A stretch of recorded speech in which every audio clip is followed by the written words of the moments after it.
sobre todo lo de mi grupo que voy a, voy a preguntar. Hola.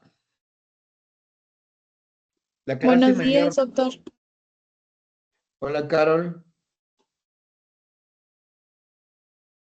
¿Tú eres con qué grupo estás, Carol?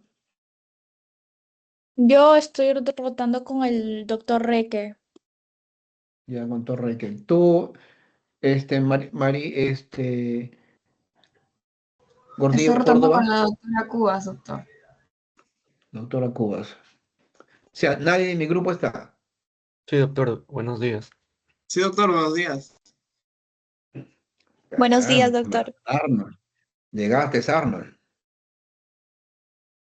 Arnold, Félix, Sí, doctor, buenos días. Félix de Chachapoyas, de Santa Cruz, ¿cierto?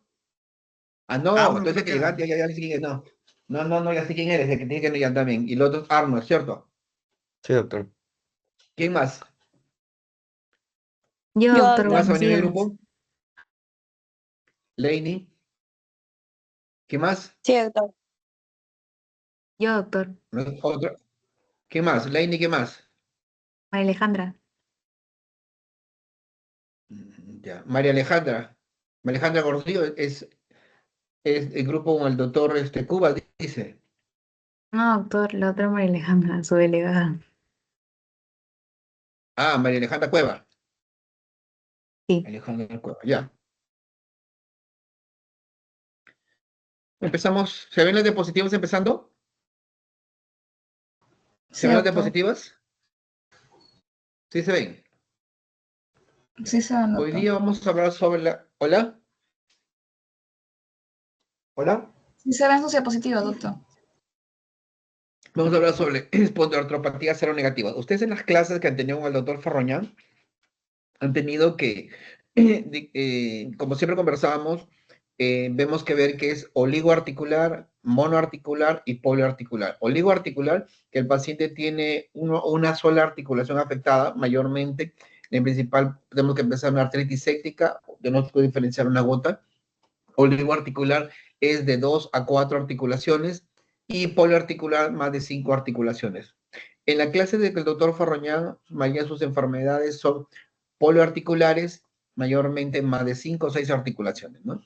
También en la clase con el doctor Farroñán mencionaban que es bilateral, o sea, si me duele mi hombro, me duele mi otro hombro, si me duele mi codo, me duele mi otro codo, si me duele mi rodilla, me duele la otra rodilla, ¿cierto? Entonces, dijimos que también hay un tipo inflamatorio y un tipo mecánico. Por ejemplo, yo tengo 2 hernias en la columna y ahorita acabo de engordar. Entonces, cuando hago esfuerzo, me duele, pero cuando estoy en reposo, me pasa. El dolor inflamatorio es distinto. Así como sus pacientes que tienen rigidez matutina, que lo encuentran tanto en la artritis reumatoidea como el lupus, el paciente se levanta y dice, doctor, yo me levanto y una rigidez, un dolor en mis articulaciones, especialmente en mi mano y tengo que hacer movimientos y ya caliento, me pasa. O sea, empeora el reposo y mejora el esfuerzo, que es diferente al dolor mecánico. Entonces, ustedes han encontrado en la clase del doctor Farroñán que es poliarticular, simétrico y dolor, mayormente dolor inflamatorio. Cuando ustedes diagnosticaban la artritis reumatoidea, ustedes le pedían BCG, PCR, factor reumatoideo positivo o anti-CP positivo. En ANAC veían su C3, C4, C3, BCG, PCR, pero vendían su T3, C4, ANA, anti-SMI, anti doble cadena, que eran positivos. En este tipo de enfermedades que vamos a hablar hoy día, las espondilitis anquilosantes, artritis psoriásica, artritis reactiva y artritis enteropática, la característica de estas enfermedades es que mayoría de ellas son mayormente oligoarticular asimétricas, o sea, de 2 a 4 articulaciones y simétricas. Quiere decir que si me duele mi hombro derecho, no tiene por qué dolerme el izquierdo. Si me duele mi rodilla derecha, no tiene por qué dolerme el izquierdo. Entonces, son cero negativos, son factor reumatoideo negativo, ANA negativo. Afecta mayormente la columna baja acaso en los cuadros característicos de una sacroileitis, va relacionado con el gen HL27 y puede manifestar otras manifestaciones articulares. Vuelvo a repetir, es oligoarticular, asimétrica, inflamatorio. como lo menciona en sus libros que les mandé, es la espondiloartropatías seronegativas. Son un conjunto de enfermedades que comparten características clínicas, radiográficas y genéticas muy parecidas. Afecta la columna axial, mayormente afecta la columna sacroiliaca y la columna lumbar, muy raro la periférica. Dijimos que tiene un patrón oligoarticular asimétrico, predomina en miembros inferiores, cuando es mayormente es periférico, eleva con frecuencia, tiene entesitis, quiere decir inflamación de los tendones, que pueda producir en los tendones o en los ligamentos, o también afectación mayormente en los dedos, en la dactilitis o dedos salchicha. Dijimos que vas asociado al antígeno HL27 y hay una tendencia con una agregación familiar que tenga o algo genético. Pero el antígeno H27 no es un criterio diagnóstico porque muchos de los pacientes pueden tener artropatías seronegativas y no tengan HL27, o muchos de los pacientes que tengan H27 y no tienen artropatías seronegativas. Estos pacientes también van a presentar manifestaciones extraarticulares como itis, psoriasis, inflamación, que vamos a hablar más adelante. Volvemos a las características, dimos que afecta a la columna axial, va asociado con el antígeno HL27, tiene factor reumatoideo ANA negativo, hay compromisos articulares y tensos los tendones. En las enfermedades anteriores que ustedes vieron con el doctor Farroñán, estas enfermedades mayormente era predominio mujer. Hay un pequeño predominio en varones. Como pueden ver en apoyo de quilosantes 3-1, la psoriásica se empata, la reactiva, mire, 8-1, y enteropática 1-1. La edad de comienzo entre 20, 35, 45 años en ambas enfermedades. Hay afectaciones articulares, también hay distribución más axial, mayormente es la columna, la columna lumbar y la articulación sacroiliaca la que más afecta. Hay una sacroileitis que es más frecuente en el punto de quilosante, dactilito de salchicha, muy doloroso mayormente en todo predominio en la artritis psoriásica, y afectaciones que hemos visto, vamos a ver más adelante. Características clínicas, podemos repetir, por ejemplo, esta es una tendencia a afectar los entesos, miren cómo afecta y afecta los tendones. Vuelvo a repetir características que queden claro, es una artritis periférica, oligoarticular asimétrica, predominantes inferiores, con tendencia a acrolitis, factor reumatoide negativo, ANA negativo y ausencia de nódulos subcutáneos. Ahora vamos a hablar sobre la artritis asociada a enfermedad inflamatoria intestinal. Todo paciente que tú tienes enfermedad de Crohn o colitis ulcerativa diagnosticado, tienes el derecho de descartar o diagnosticar una artritis psoriásica, una artritis asociada a estas enfermedades. Son manifestaciones articulares son más frecuentes en la enfermedad inflamatoria intestinal, dijimos la enfermedad de Crohn ulcerativa, afecta aproximadamente el 25% de estos pacientes. La afectación del intestino grueso, por ejemplo, como la afectación intestinal o la presencia de otras manifestaciones extraarticulares, son factores de riesgo para pensar sobre esta enfermedad. El tabaquismo es otro de los factores de riesgo que tiene a afectar a esta enfermedad. En esta imagen, como hemos podido ver, la colitis ulcerativa, la enfermedad de Crohn, vuelvo a repetir, son enfermedades inflamatorias que entendemos nosotros, tenemos el derecho de diagnosticar una artritis enteropática. Entonces, ¿qué características tiene esta enfermedad? Es una artritis periférica y tiene artritis periférica y artritis axial. En la periférica aparece en el 5-15% de los casos. Se ha reportado en el 50% de estos pacientes. Es similar en ambos sexos, tanto hombre como mujer. Se asocia con la aparición de otras manifestaciones articulares como uveitis, eritema nudoso. Algo que es característico, no es destructivo y no aparece erosiones en la radiografía. Vuelvo a repetir, en las artritis asociadas a enfermedad inflamatoria intestinal, en la artritis periférica, no es destructiva y no aparece erosiones en las radiografías. En esta parte que estamos hablando en la artritis periférica, hay dos tipos. Tipo 1 que es oligoarticular y tipo 2 que es poliarticular. El tipo 1 que dijimos que es oligoarticular, que menos 5 articulaciones, siendo la rodilla la más frecuente afectada, cursan con episodios autolimitados, siendo su curso articular paralelo a la enfermedad intestinal. O sea, si mi dolor, si hay una actividad de la enfermedad inflamatoria, también hay una actividad de dolor articulares. Se asocia con HL27, B35, DRB1 o 103 positivos en estos genes. En la tipo 2, característica mayormente más de 5, o sea, poliarticular, es un curso, su curso es independiente de la actividad del problema intestinal. Puede tener una actividad en la colitis ulcerativa, la enfermedad de Crohn, no tiene nada que ver con la clínica articular. Vuelvo a repetir, en el tipo 1 tiene un curso articular paralelo, el intestinal y el articular. En el tipo 2, mayormente el curso es independiente a este. La articulación más frecuente son las metacarpofalángicas y en el tipo 1 mayormente eran rodillas. Dije que en el tipo 1 era oligoarticular, en el tipo 2 es poliarticular. También estas articulaciones van asociadas a HLA-B44.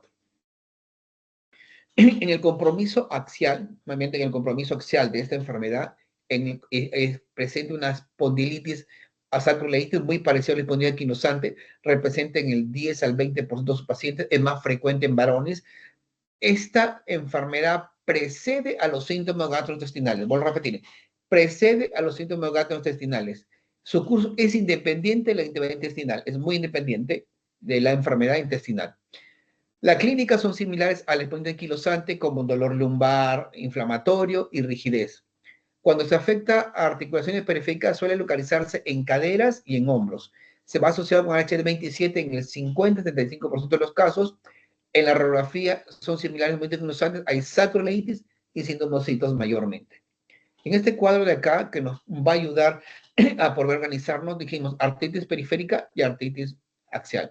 Que la artritis periférica mayormente en una frecuencia de 5 a 15% y otro 20%. Dijimos que en la periférica no hay predominio hombre y mujeres igual, en la axial no hay predominio en varones, relación con el antígeno HL27, en el tipo 1 25%, en el tipo 2 no está muy asociado, y en el cambio en la axial 50-75% sí están relacionados. Manifestaciones extraarticulares mayormente más en la artritis periférica y un poco o escasa en la axial. Dijimos que en la artritis periférica el tipo 1 es oligoarticular y el tipo 2 mayormente es poliarticular. Dijimos que en el tipo 1 mayormente afecta a rodilla y el otro metacarpo. Dijimos que en el tipo 1 mayormente hay un paralelo entre la actividad de la enfermedad intestinal con la enfermedad articular. Y en el tipo 2 es independiente a la enfermedad articular y la axial es independiente de la enfermedad inflamatoria en este paciente. Si intuyen entre esto, en esto, diagnóstico, vemos los pacientes, hemos diagnosticado a este paciente, entonces el tratamiento es mejorar la clínica articular. Desde el punto de vista articular, el AINES es muy bueno para sintomáticos, siempre tener con precaución de que estos AINES no me tiendan a producir brotes intestinales inflamatorios. Los corticoides con inyecciones en monoartritis o entesitis o tendones puede ser una buena alternativa, pero el uso de AINES orales mayormente se utiliza más en oligoarticular y en poliarticular. Los FAMES convencionales, mayormente tenemos FAMES convencionales y FAMES biológicos. En los FAMES convencionales, como la sulfasalacina, mesalazina o metotrexate, azitropina, mayormente utiliza en las formas periféricas refractarias que no me han respondido mayormente a los AINES. La sulfasalacina es muy usada, ya que puede controlar tanto la clínica ocular o articular como digestiva, aunque es menos eficaz en la parte digestiva. En la mesalazina tiene beneficios intestinales, pero no articulares. En metotrexate y atropina se ha usado también, muy bueno para los dos, pero ningunos han citado para la axial o la entesos. Entonces, cuando ya tenemos los biológicos que no hayan respondido muy bien a los AINES o los FAMES convencionales, podemos utilizar los biológicos como el anti-TNF en casos periféricos refractarios a FAMES convencionales o a los AINES. Hay que tener mucho cuidado que el Eternecet no sea aprobado mayormente en la FDA para el tratamiento inflamatorio intestinal. Algunos anti-TNF como infliximab, adalimumab, cubren afectaciones musculoesqueléticas e intestinales, y otros mayormente con otros medicamentos no cubren la faceta reumatológica. Ahora, los anti-interleucina 17 se ha observado que hay un aumento de incidencia en inflamatorio, por eso hay que tener mucho cuidado, por ejemplo, si utilizamos el secukinumab.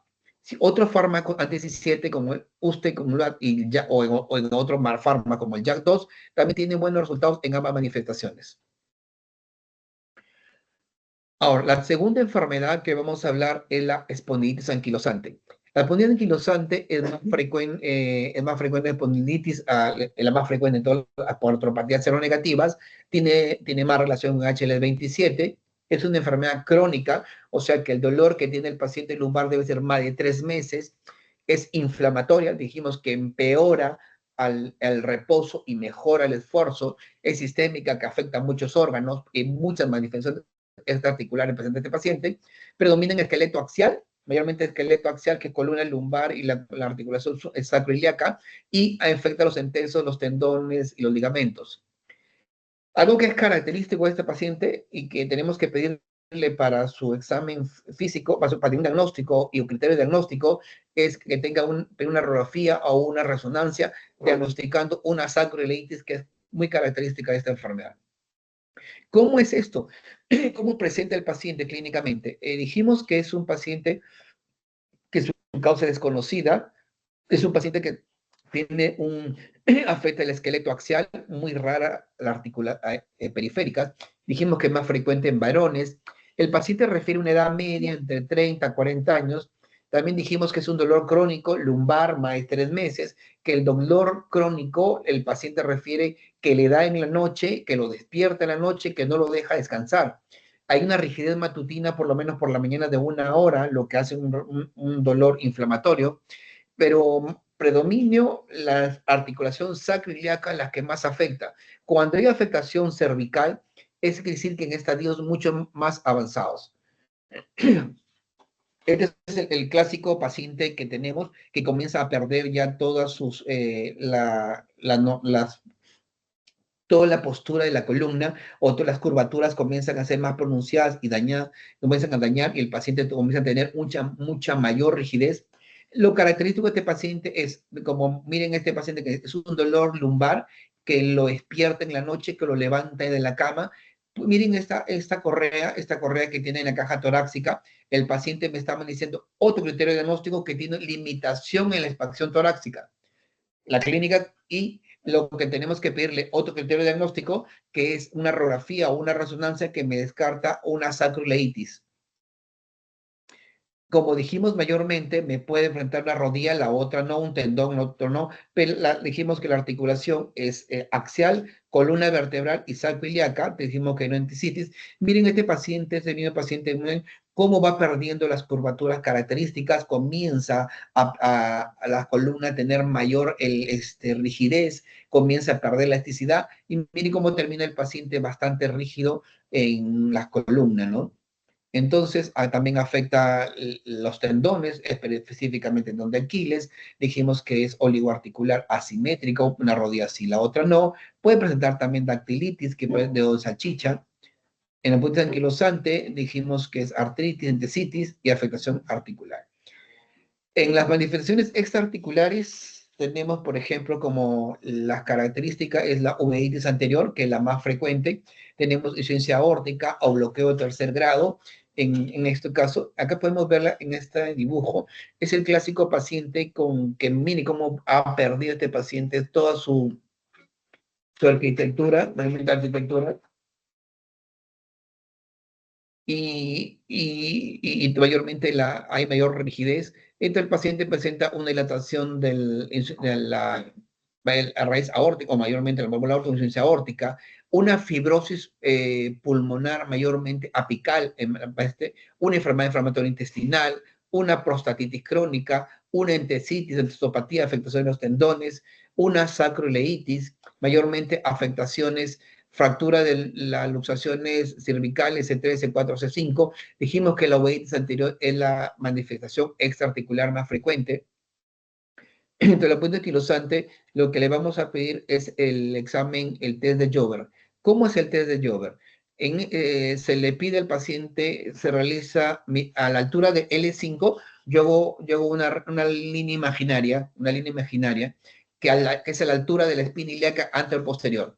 Desde ahí yo mido, como pueden observar en la tercera imagen, las imágenes de acá, Miren, mido 10 centímetros. Estoy midiendo 10 centímetros.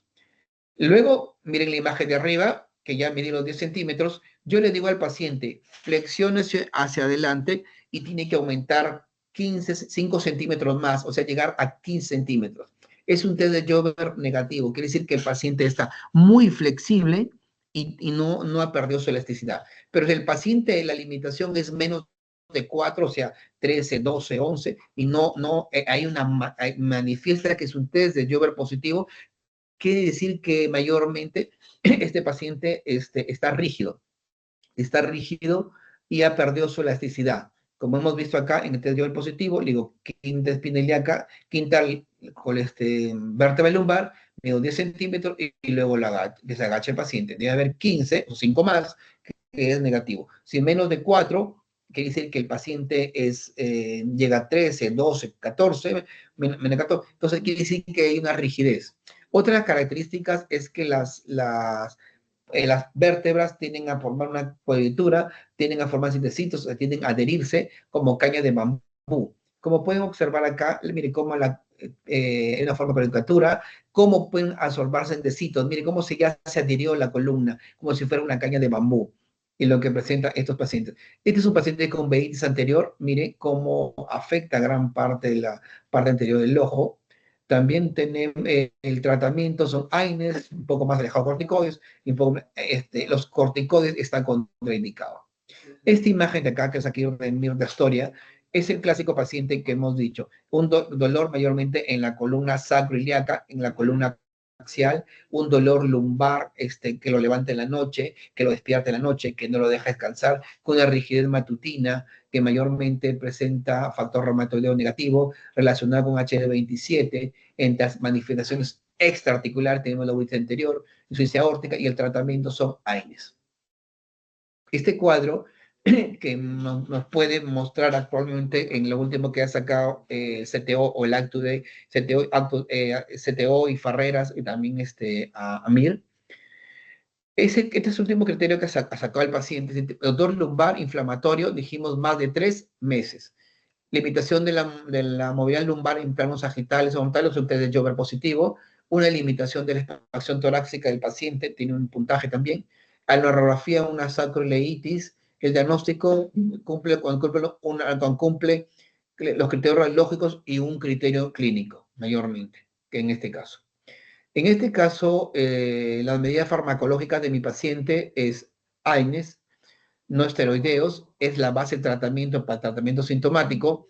Le utilizamos un AINES por 4 semanas, no hay una mejoría, podemos utilizar otras 4 semanas cambiando el AINES. Si no hay, en el 60% de los pacientes responden a este AINES, otro podría como retrasar la producción radiológica.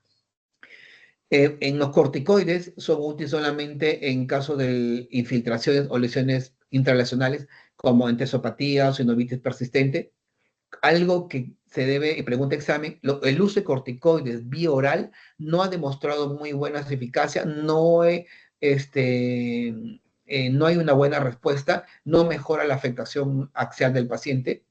Cuando en este caso que el paciente no responda a los AINES, le damos modificadores convencionales, lo cual ha demostrado su eficacia en forma similar en la columna axial como en tecitis. Tenemos la sulfasalacina y metrotexate, que tienen un papel en la artritis periférica. En caso que no hay una buena respuesta a los AINES ni en los FAMES convencionales, utilizamos los biológicos, como la interleucina anti-TNF, que hay una buena respuesta, y anti-interleucina 17, que también es buena respuesta. Si hay una falta de respuesta en tratamiento, podemos utilizar los inhibidores de JAK quinasa, los cuales es muy buena respuesta. En la espondilitis anquilosante hay medidas no farmacológicas que este paciente debe rehabilitación y ejercicio físico.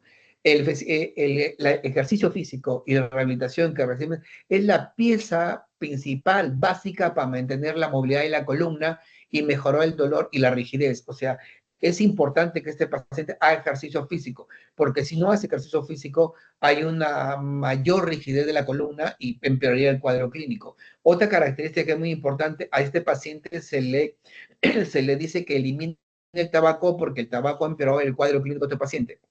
El tratamiento quirúrgico, las cirugías convencionales de cadera o espinal pueden ser beneficiosos en ciertos pacientes con limitación funcional grave o solución a tantozoidea. ¿Cuándo hay afectación neurológica? Pregunta examen. Este cuadro de acá, que mayormente hemos visto sintomático cuando es axial o periférica, en la periférica que es artritis, entesitis, dactilitis, el tratamiento de elección son mayormente los AINES, mayormente son los AINES. La terapia no farmacológica, el ejercicio de la fisioterápica, la fisioterapia, rehabilitación, es muy importante para evitar la rigidez evitar las limitaciones de la columna. Dijimos que la sulfasalacina y metroxafen hay un porcentaje de una respuesta, que los corticoides intralesionales también, pero que el corticoide bioral no ha demostrado eficacia. La segunda línea tenemos los anti-TNF y interleucin 7, que es muy buena respuesta en estos pacientes. La tercera patología de esta enfermedad, Yeshua, llame a tu mamá.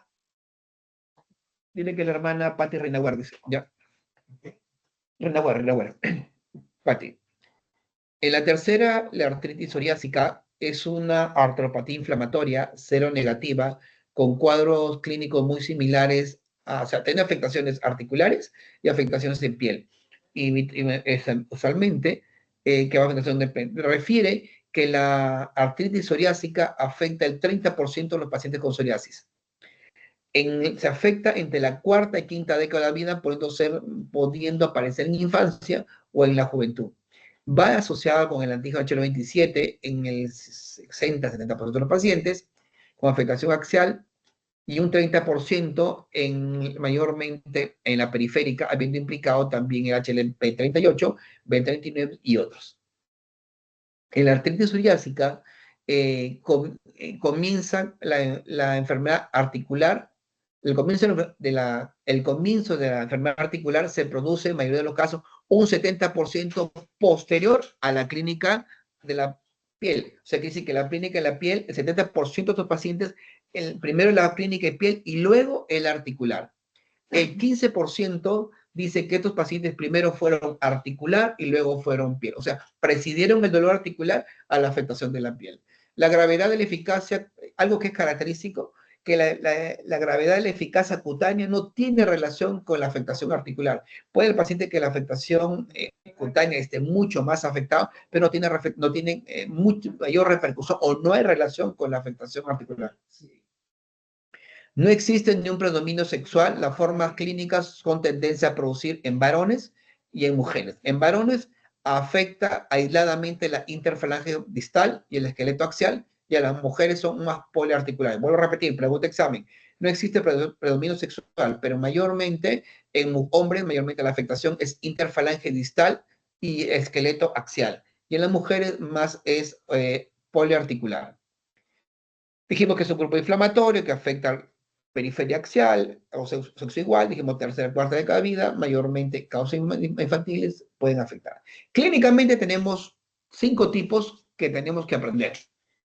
Anteriormente, en los libros, en unos años anteriores, decíamos que la manifestación oligoarticular asimétrica era la más frecuente, pero últimamente, en estos últimos años, la poliarticular simétrica ahora es la más frecuente. UpToDate menciona también lo mismo, que la poliarticular simétrica es más frecuente que la oligoarticular.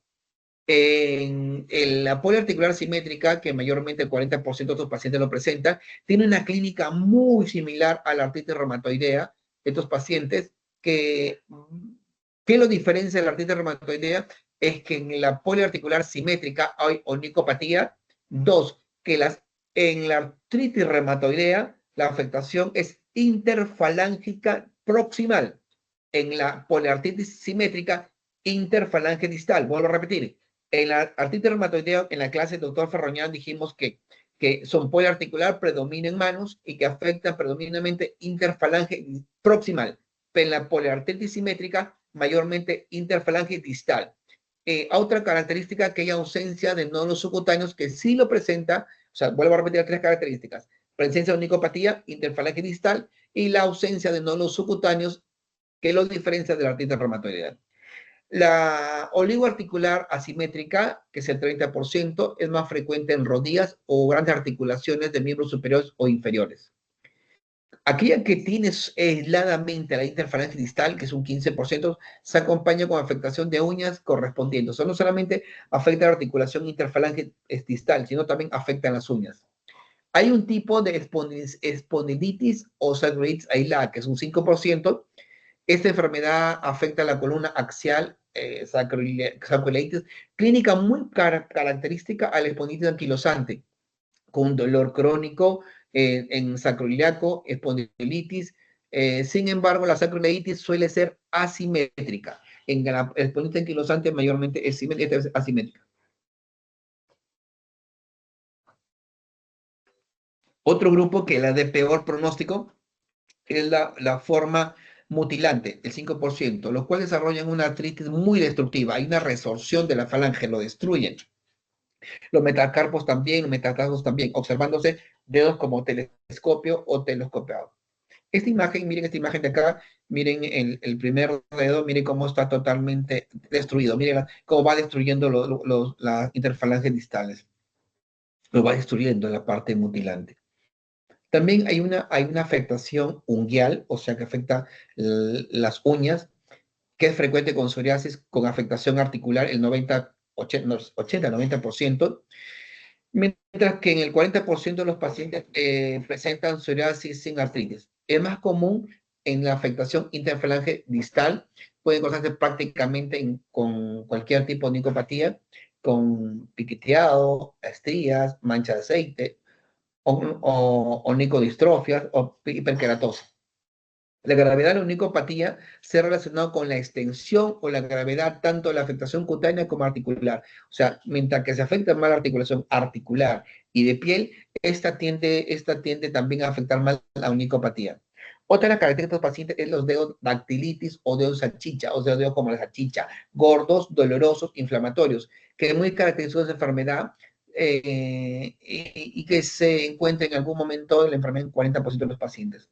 En esta imagen que vamos a presentar es un paciente con artritis psoriásica que tiene mucha relación el dolor articular con la afectación de piel, con la afectación de las uñas, como hemos dicho. En esta imagen de acá vamos a poder observar también cómo acá dedos en salchicha, pero miren cómo la afectación articular va acompañado con onicomicosis. Acá estos son dedos en salchicha, gordos, dolorosos, inflamatorios, que tienden a causarle un dolor moderado al paciente, que es característico. Entesitis, al igual que el resto de epondicitis, es un hallazgo muy frecuente, entre 30 y 50%, en las articulaciones que mayormente afectan, en la articulación, la tendón de Aquiles y la fascitis plantar. Las manifestaciones extraarticulares mayormente es una espondioartritis, conjuntivitis, uveitis, insuficiencia aórtica, enfermedad intestinal. A nivel radiográfico, hay un incremento notable de prevalencia de enfermedad cardiovascular, síndrome metabólico e hígado graso en estos pacientes. La imagen, tenemos artritis periférica, artritis axial, dactilitis, entesitis, afectación del onicomicoso y la uña, y dedos en salchicha, que es característico. Diagnóstico, no hay prueba diagnóstica que confirme este diagnóstico, puede ir acompañado con retante fase agudo como el BCG-PCR, un porcentaje, por ejemplo, con las poliarticulares, puede hallar factor reumatoideo positivo, ANA positivos o anti-CP positivos, en muy escasos, pero mayormente en las partes con poliartritis. Es frecuente la existencia de hiperuricemia. El diagnóstico radiológico es una entidad evolutiva meramente de la artritis erosiva, destructiva. Como dijimos, hay una erosión, hay una destrucción. En la radiografía encontramos erosiones, disminución del espacio interarticular, similar a artritis reumatoidea. En la artritis psoriásica se encuentra más proliferación ósea, con periositis, con tendencia a anquilosis en pequeñas articulaciones, la cual pierde la rigidez del paciente, tiende a adherirse o anquilosarse en las articulaciones. Puede encontrarse entosofitos, calcificaciones en los tendones, y afecta mayormente interfalange distal con más frecuencia.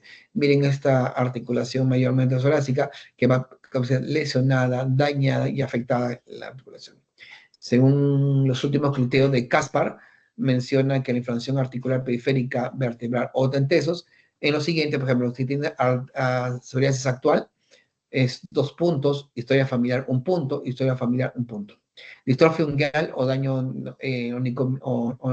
onicomicosis, onicopatía, 1 punto, factor reumático negativo, dactilitis de Sanchito negativo, historia personal, 1 punto, radiografía de pie con formaciones óseas, alteraciones características, lo cual presenta 1 más puntos me define que tengo un criterio diagnóstico de este paciente.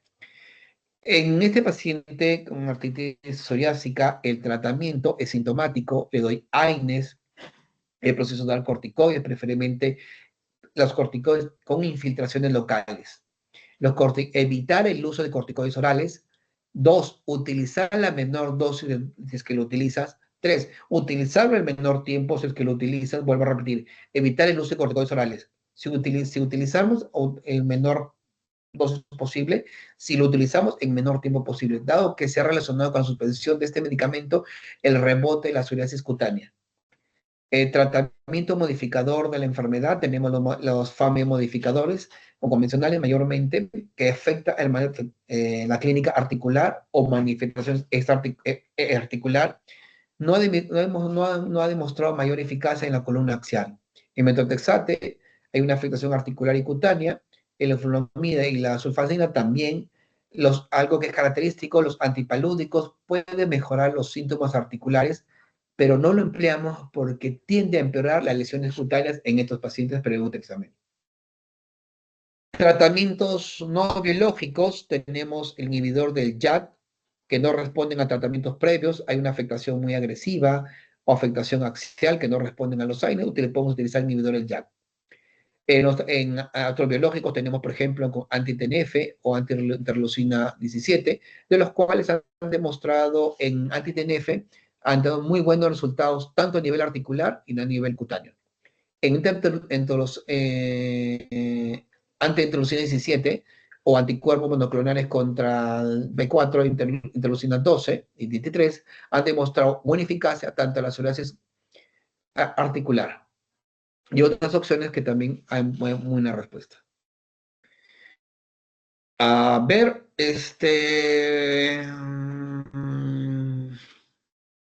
María Gordillo. Gordillo Córdoba. Doctor. Gordillo Córdoba. Sí, doctor, ¿me escucha? ¿Cómo estás, María? María Alejandra, ¿no? Sí, doctor. María Alejandra, mira, tienes un paciente con 37 años con una artritis en rodilla y tobillo izquierdo, muñeca derecha e interfalange distal, segundo tercer manómetro. Presentando además tumefacción evidente en el segundo dedo del pie izquierdo, que es doloroso. Son dedos salchicha, ¿no? Sobre todo en toda su extensión. Se aprecia psoriasis en el cuero cabelludo. ¿Qué prueba de la siguiente es necesaria para establecer el diagnóstico de la artritis psoriásica?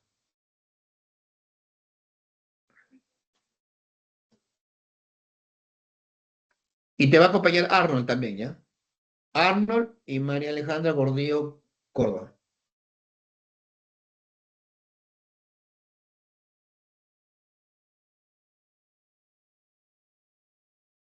Arnold. Sí, Arnold 2. doctora. Sí. ¿Cuál es tu respuesta, Arnold?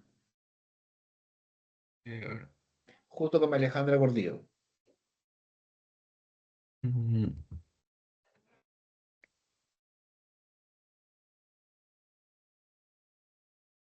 yo marcaría la D, doctor. ¿Por qué? Simplemente es porque la paciente, por la clínica, se podría establecer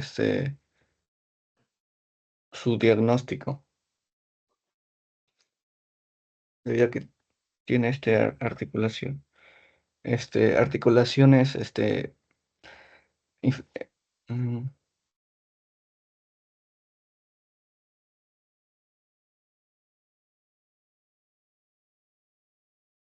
¿Mm?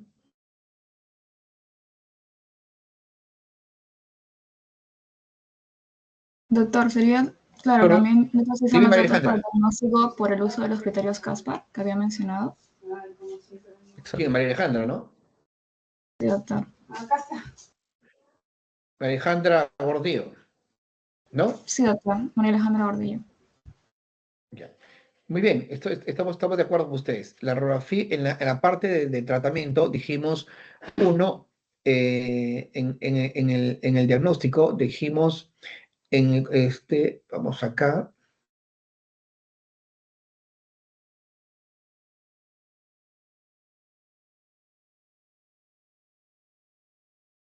no hay prueba diagnóstica que me ayude en el diagnóstico mayormente que sea preciso, ¿no? ¿Por qué? Porque tú en la pregunta que le estoy haciendo es un paciente que tiene dolor mayormente oligopolioarticulares y tiene artritis psoriásica. No tengo más, suficiente, no necesito más. Tiene dolor articulares, tiene dactilitis y tiene, ¿cómo se llama? Y tiene psoriasis. No necesito más para mi diagnóstico. Muy bien. Félix, Félix 1, ¿Sí, doctor? ¿cómo estás, Félix? ¿Cuál de las siguientes es la forma de artritis psoriásica más frecuente?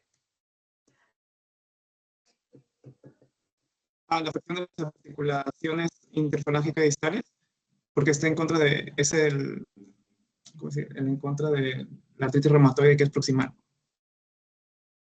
María Alejandra, María Alejandra Cubas,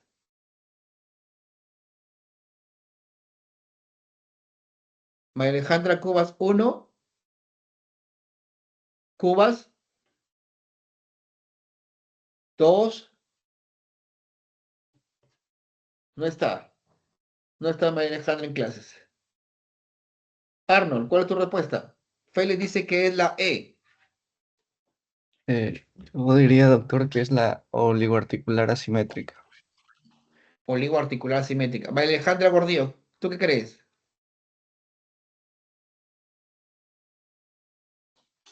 ¿Quién más está en clase?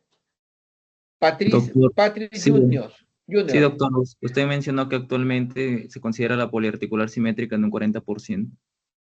Exactamente. Patrick Junior, te felicito. Caro, ¿qué piensas? Sí, justo iba a decir lo mismo, doctor. Dijimos.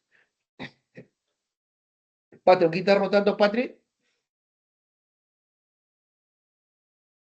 Patrick, ¿con qué estás rotando? Carol, tú rotas conmigo, ¿cierto? No, No, doctor, yo Carol roto con el con el doctor doctor, Reque. con el doctor Reque. Bueno, las notas están puestas. ¿Quién me responde esta pregunta? Hombre 30 años que presenta cuadro clínico de 10 años de evolución que consiste en dolor lumbar continuo que lo despierta en la noche y que se acompaña con rigidez matutina en 3 horas. ¿Cuál es el diagnóstico y cuál es el tratamiento de elección?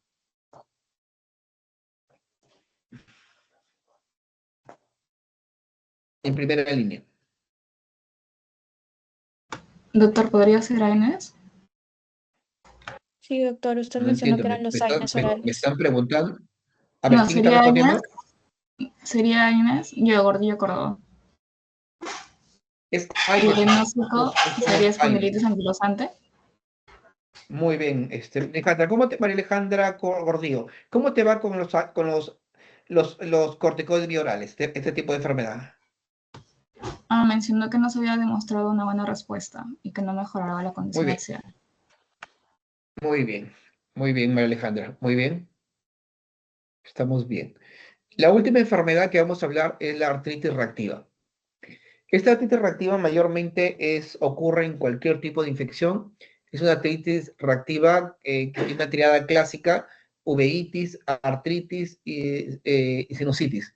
O mayormente es una afectación en aquellos pacientes que tienen manifestaciones extraarticulares, mayormente articulares, asimétricos, que antes que tenga el dolor articular, el paciente, por ejemplo, tuvo una enfermedad intestinal, por ejemplo, comió un cevichito, comió por ahí una papa a la huancaína, una papa rellena y le dio una infección por Shigella, salmonella, y luego de 3 a 4 semanas, tiende a producir estos dolores articulares. O una mujer que tiene uretritis no gonocócica, mayormente clamidia, que tiene, luego de 3-4 semanas comienza a aparecer esta clínica de este paciente. ¿Quedó claro? Entonces, Carol, Carol Sí, y doctor, se Patricia. lo escucho. Carol, ¿me escuchaste? Sí, Patrick Junior. Sí, doctor. Se fue Patrick Junior. No, doctor, no está. Ya. Carol y Patrick Junior. Ustedes dos que están acá, ¿cuál sería la respuesta a esta enfermedad? ¿Cuál sería el diagnóstico? Sería Varón de la 25 años que 10 días después de acudir a una despedida de solteros comienza, 10 días después, casi, estamos hablando de semana y media, ¿no? Comienza inflamación de la rodilla derecha y ambos tobillos, conjuntivitis bilateral, aftas orales, porque estas manifestaciones articulares pueden afectación mucocutánea, erosión dolorosa en el glande.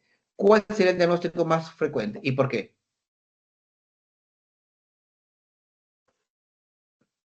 Doctor, enfermedad de Reiter. Sí, ¿Por qué? porque pues O la respuesta es una infección en diferentes partes del cuerpo y eso se demuestra en aftas orales, erosiones superficiales, como lo menciona. doctor, Mira, también, dime, Junior, Patrick.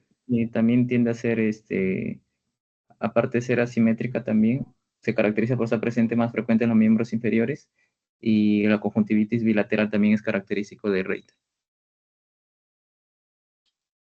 Ya. Pero solamente hay un triángulo. Artritis o poliartritis o oligoartritis. Dos, manifestaciones mucocutáneas que pueden presentar conjuntivitis, úlceras orales, que pueden presentar balanitis. Y la tercera, tener una infección intestinal o genitourinaria o cualquier otra infección. Entonces, según ustedes, dígame la triada. Dice, rodillas y tobillos, artritis, ¿cierto? Una. ¿Cuál sería la otra? Conjuntivitis bilateral, doctor. Sí, conjuntivitis bilateral. Conjuntivitis, aftas orales y erosiones de glande son mucocutáneas. Otra. ¿Cuál sería la otra? O sea, uno sería la manifestación mucocutáneas, que incluye conjuntivitis, aftas orales y erosión dolorosa. El dolor articular es la otra triada. ¿Y cuál sería la tercera?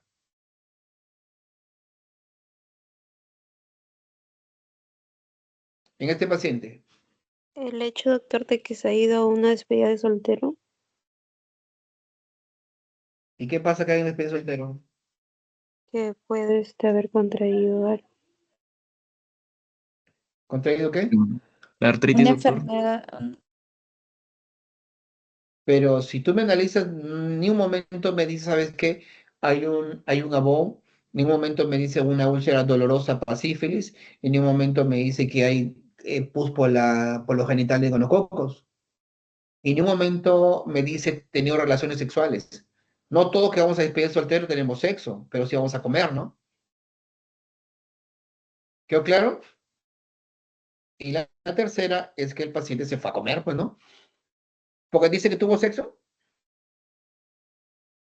No, no. no, ¿Quedó claro la pregunta? Hola. Hola,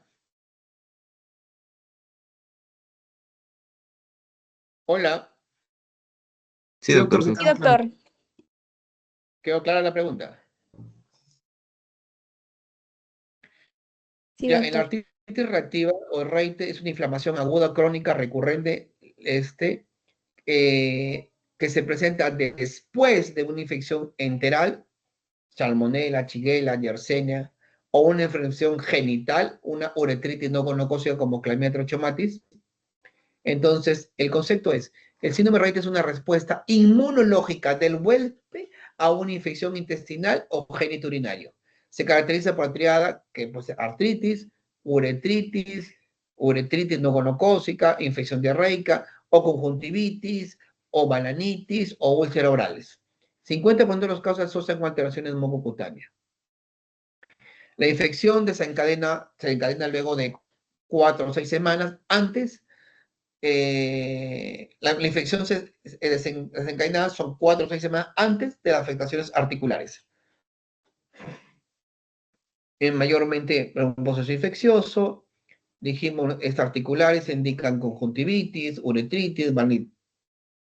Esta es una lesión de un paciente que tiene una lesión úlcera en boca, la uretritis, conjuntivitis, uretritis o diarrea, y las lesiones articulares, mayormente la diferencia entre todas las enfermedades que hemos visto. ¿Quién me responde esta pregunta? ¿Cuál de los siguientes procesos no son efectivos como agente terapéutico de los corticoides? Espondilitis anquilosante, doctor. ¿Por qué? Porque usted mencionó que en la espondilitis los corticoides orales no demostraron beneficios significativos para esto y que era mejor el tratamiento con AINES. Muy bien. ¿Cómo te llamas? Ariana. ¿Amo? Ariana. Ariana Capistrán. ¿Tú eres familia de la enfermera Gisela Capistrán? No. No, doctor. No. Una buena enfermera que trabaja conmigo. ¿Con quién estás rotando? Con usted. Ariana. Ha venido Félix. Ha venido Ariana y ha venido Arnold. Nadie más de mi grupo. 3 de mi grupo nomás han asistido a clases. Sí, doctor, yo. Doctor, yo ¿Quién todavía yo? estoy acá. ¿Y por qué no Leina, hablan? sí le dije. Desde ¿Y el por qué no principio hablan? le digo. ¿Quién más está? Cueva Ramos, doctor. A Ramos Cuevas. Pero te fuiste a Ramos Cuevas, ¿ah? Te estuve llamando en No, plena doctor, no clase. me ha llamado. Te llamé. Dije No. 1, 2, 3, 4. Ya, ¿cuál de las Dijo Cubas, doctor. cubas, cuál de la manifestación Pero no soy Cuba. extraarticular más frecuente? ¿Qué eres? ¿Cuba no eres? No, ¿Cuál de la, cuál te pide entonces? Cueva. Ah, Cueva. Ah, entonces Sí, tienes razón. sí. Ya, Cueva. Te salvaste, ¿ah? Cueva, respóndeme esa pregunta.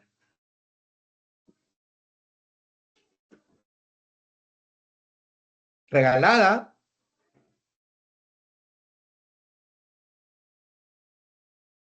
Ah, es la uveitis. Anterior, cierto.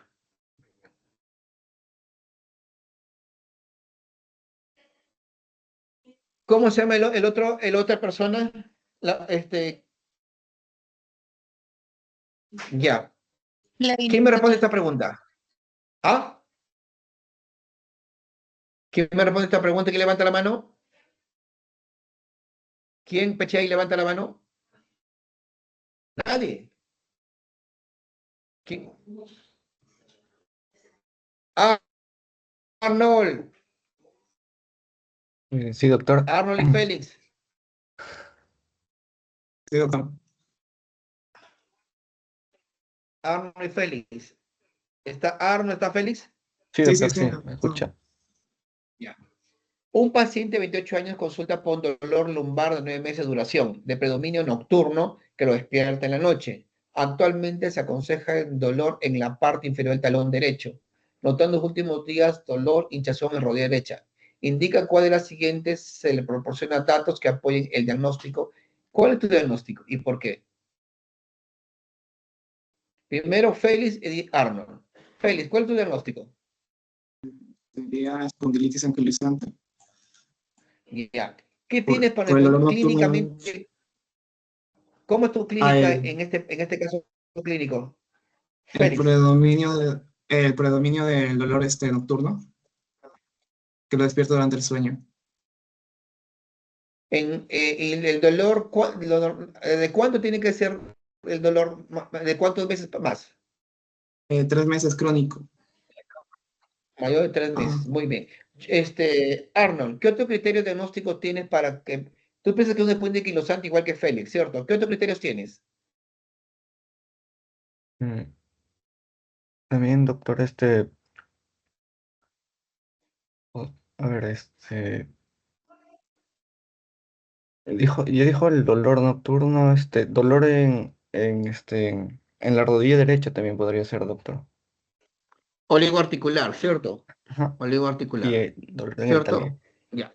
Entonces, si es así, ¿qué ambos, para los dos, qué examen les ayudaría a confirmar su diagnóstico? ¿Y por qué? Para Félix y para Arnold. Sería la alternativa E, doctor, la HLA-B27. ¿Es Arnold o Félix? Arnold. Yo digo la E, doctor. Tú dices la E. Sí. Félix, ¿qué piensas? Podría ser la A, doctor, porque normalmente tenemos que ver radiografía para ver si hay una erosión. ¿Una qué? ¿Erosión? Sí, sí. Ah, ¿otra opinión? ¿Otra opinión? Patrick, dime. Doctor, sería el antígeno HLA-B27 porque es positivo en la mayoría de los pacientes. Jimena Victoria Farroñán. Doctor, yo opino que sería la A, porque nos podía mostrar signos de sacroiliitis, que es un hallazgo Esa es característico la en la respuesta. espondilitis anquilosante. Muy bien. ¿Con quién rota, Jimena? Con Jimena, ¿con quién rotas? la doctora Eugenia. Doctora Eugenia. Muy bien, Jimena. Esa es la respuesta. Que el paciente, dijimos, que es característico que presenta sacroileitis y la radiografía, dijimos, la radiografía o resonancia de cadera nos va a permitir confirmar que es una sacroileitis. Se lo digo, chicos, con todo cariño, muchos de las preguntas que está acá es lo que yo he hablado. Y si están respondiendo es porque están acá. Y los que no están o están respondiendo una cosa por otra porque no han estado en la clase. Es temprano, es feriado, gracias a María Alejandra Gordillo Cubas, la delegada, que nos ha permitido esto, y para empezar temprano. Enfermo de 27 años con antecedentes de episodio recurrente de dolor ocular, fotofobia y lagrimeo, que desarrolla un dolor insidioso progresivo en la región lumbar que exacerba nocturna en la cama. Datos relevantes: test de Jover positivo, soplo y congestación aórtica segundo, tercer, sobre sexto grado, radiografía sugerente, atracción apical derecha. El diagnóstico más probable, ¿quién me responde? La ¿Quién levanta espondilitis la mano? anquilosante. Doctor, espondilitis anquilosante. Ya, muy bien. Marco Paulo Vega, ¿quién es? Doctor, Dime, ¿con quién rota Marco Paulo? con Carlos Ferroñay. Está con la autora. No, el doctor Carlos. Mi gran brother Carlos Farroñán. Sí, Me el lo salía, el oeste, gran creo. Farroñán, mi gran amigo.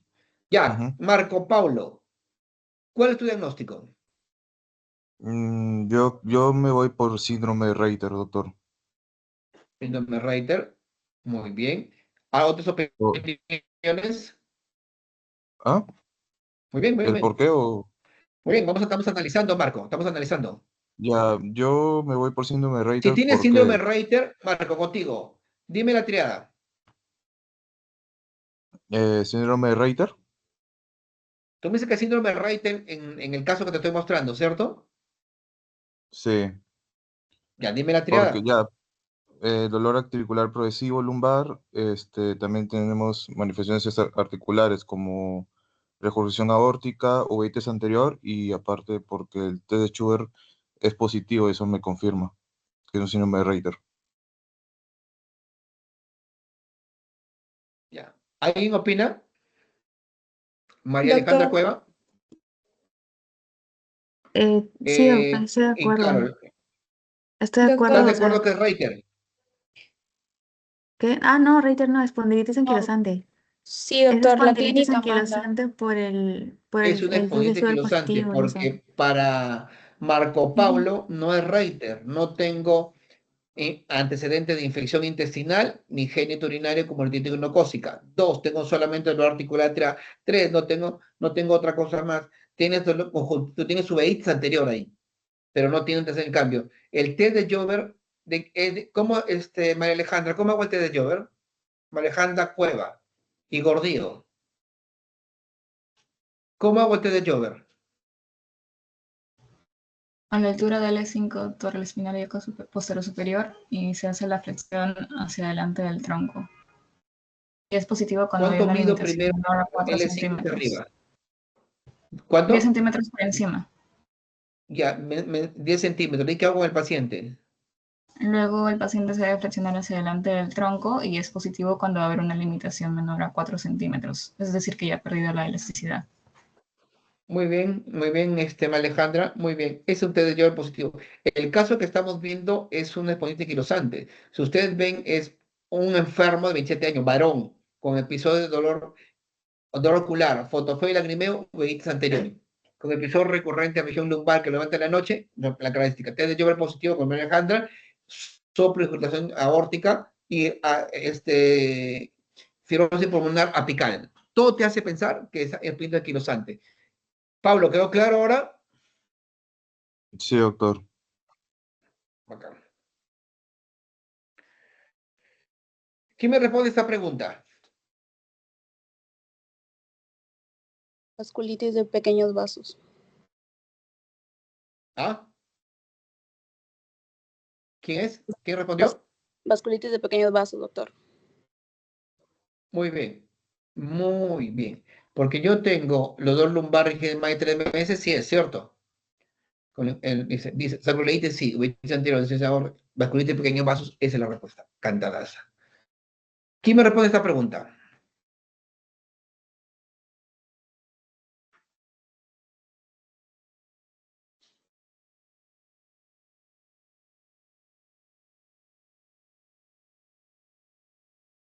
¿Quién me responde esta pregunta?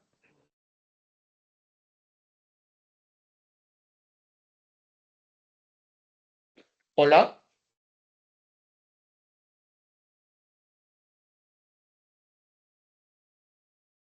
Félix, Junior, contésteme la pregunta.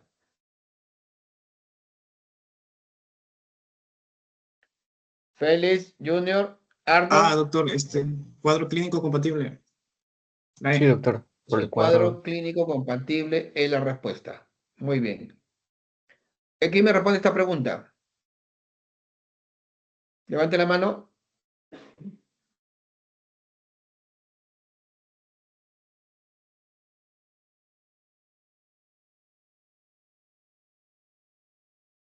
Levante la mano quien quiere responder esta pregunta. Patrick, Espondilocistitis infecciosa, doctor. espondilitis infecciosa. Esa es la respuesta. Porque tenemos espondilitis quilosante, psoriásica, reactiva, enteropática. Esta es una infección no es un problema articular. Muy bien. ¿Quién me responde esta pregunta? No es criterio.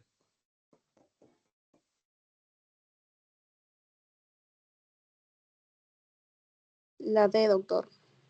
HLA B27 positivo. ¿Quién está respondiendo? ¿Quién ha respondido? Ariana, doctor. Muy bien, Ariana. Esa es la respuesta. Dijimos que el HD27 no es un criterio diagnóstico. Muy bien. ¿Quién me responde esta pregunta? ¿Peor pronóstico? Lo dijimos en clase. Oligoarticular. Oligoarticular, dice Farroñán García. ¿Quién opina? ¿Otra opinión? La poliarticular. Poliarticular, dice Ariana. ¿Están de acuerdo?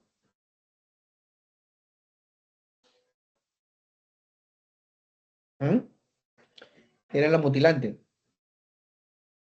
¿Ya? ¿Quién me responde esta pregunta?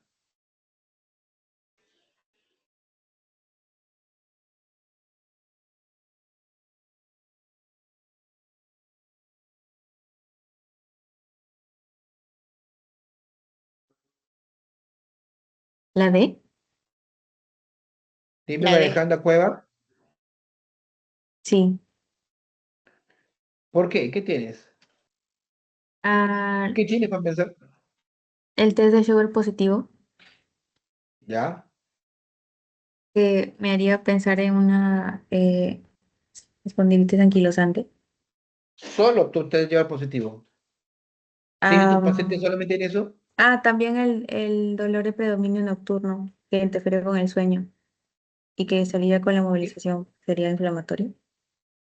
Ya. Y el dolor bilateral. Varón, ¿no? ¿Cierto? Sí. Ya. ¿Quién me responde esta pregunta?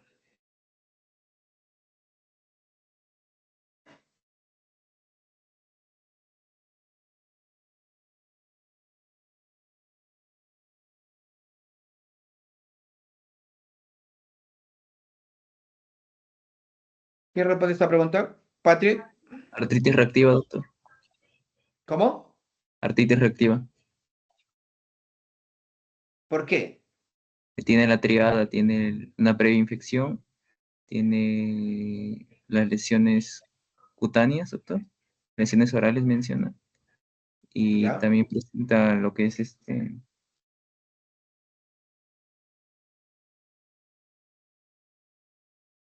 más? También hay un Hinchazón de los antecedente de tobillos, pues. enfermedad intestinal. y doctor, la intestinal. O sea, el niño Ar- preescolar con hinchazón de los tobillos que ha comido, ¿cierto? sí, doctor. Probablemente sin nada de todo esto, ¿sí? Muy bien. Bueno, chicos, he acabado la clase sobre espondiloartropatías seronegativas. Entonces, de ahí faltan otras clases que voy a coordinar con María Alejandra, María Alejandra, Sí, doctor. María Alejandra Gordillo. Sí, doctor. ¿Eres hija de Johnny? Sí, de Johnny Gordillo. Me lo saludas, gran amigo mío. Ya, doctor. Gracias. De Ecuador juntos. La saludas, es un gusto conocerte, María Alejandra. Estamos Sí, coordinando las doctor, próximas clases. igualmente. Cuídense mucho, nos vemos. Hasta luego, doctor. Hasta luego, Ya, doctor. hasta luego. Gracias, Hasta doctor. Hasta luego. luego. Buenas tardes.